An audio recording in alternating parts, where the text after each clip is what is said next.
The Neo Vent is one of the most famous rotary simulators on the market today. What is a rotary simulator? It's a pedal which simulates a rotary speaker. A rotary cab is this gigantic cab that has a speaker in it with one or more rotating horns that spins around inside the cab and shoots the sound all around the room. When you're in the room with a rotary speaker, it sounds amazing because it fills the whole space, but you also get this really cool chorusy sort of Doppler effect from the sound moving around you, and it's this really sort of enveloping sound that's really easy to sort of sink into. Rotaries, also known as Leslies, were normally found attached to organs, so John Lord used them all the time, but guitar players like Stevie Ray and of course David Gilmour use them a fair bit. I'm sure it's fairly obvious now as to why I was so interested in them. Personally, I think most modulation effects have been designed in an attempt to simulate rotary in some way. I think the chorus effect was sort of done to sort of imitate the Doppler sort of effect of like the spinning speaker.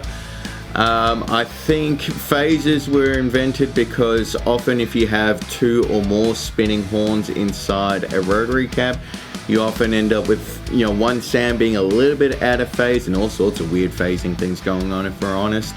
So personally, I think rotary is kind of like the god of all modulation effects, but I'm going to acknowledge it's a conspiracy theory, but it's my conspiracy theory and it makes me happy.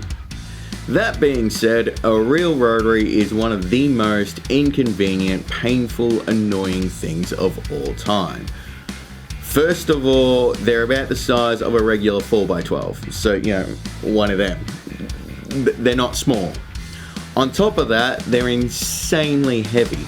They need to be really strongly built, and they've got a speaker, a motor, and things that spin in them. So they're ridiculously heavy, and on top of that, miking up a rotary speaker is really quite tricky if you want to try to capture the effect. You're gonna need more than one mic to at least imitate the stereo sound field that they create, let alone all the cool Doppler phasey sort of stuff going on. So they are one of the most inconvenient, albeit awesome sounds that you can possibly make. Which is why we have pedals, because let's face it, a pedal is an awful lot easier to move around compared to a Leslie cab, right? But can a pedal really imitate that really complicated sound? In a word, not really. But that being said, the Neo Vent is by far heads and shoulders above everything else. What I really like about the Neo Vent series is that it really does sound like it's turned your 4x12 into a rotary speaker. You get the right sound. You don't get the feeling of the room spinning around you as what you do with a real Leslie, but I mean, you can't create that unless you get the sound actually spinning, right?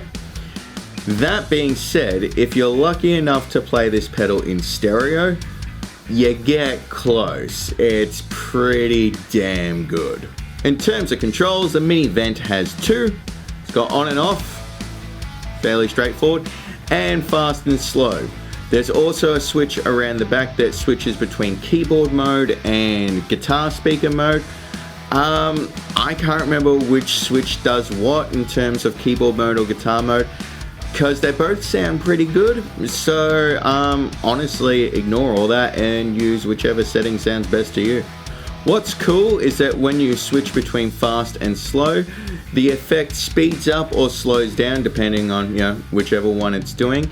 And it sort of adds a real touch of realism to it, which I certainly appreciate.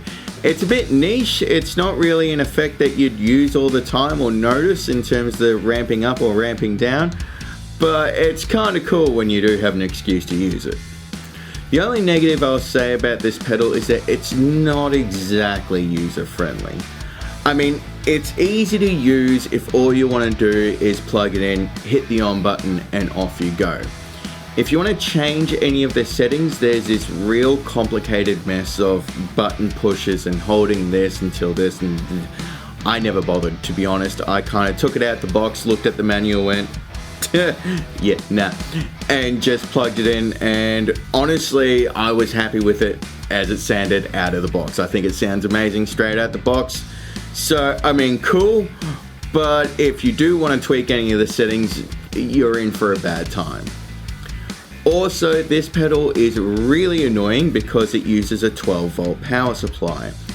Any pedal that doesn't use the standard 9-volt power supply scientifically is deemed a pain in the ass. This is a pain in the ass. That being said, even though it scientifically is a pain in the ass, it always sounded so good that I've kept it on my board and carried an extra power supply just to use it. These pedals are a bit expensive. That being said, they are way cheaper than an actual Leslie.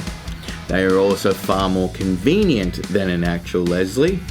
So when you consider that, it's actually not that ridiculous of a price.